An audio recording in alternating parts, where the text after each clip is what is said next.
Something tells me this will be my most interesting family yet. Such adventure, pain and sorrow. I must find a way to cheer you all up. For someone who holds the world's fate in your hands, you can be a little slow, can't you? I'm talking about all of you. Lyndon, Cormac, Irina, Hedrig and Shen. Shen, I've missed him so. What else can I tell you? I had a vision of death blanketing our world, so I left my people, my family, to come help you. Nonsense. We Vetchen often receive visions telling us when it is time to find a new family. I've had many in my life.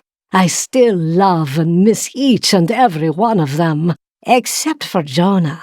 I never really liked that one. I too left my home and my people.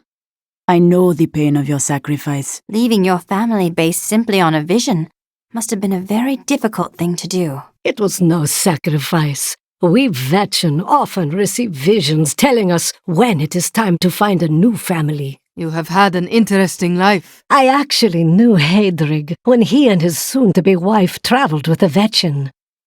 She was beautiful. She had mystical powers of her own. We were friends, but there was nothing I could do.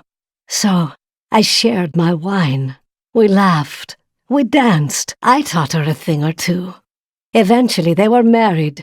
It was then that I had a horrific vision of what would befall them. I wanted them to be happy for as long as possible before. She never spoke to me about it, but I think she knew. We were frequently set upon by bandits. It became quite tiresome, really. Our wagon train came to a dying village once. The people threw rocks and jeered. There was only one poor family who welcomed us. I charmed my way into the mayor's office and told him that his village would soon be wealthier than he could imagine. He threw me out. He thought I was trying to rob him.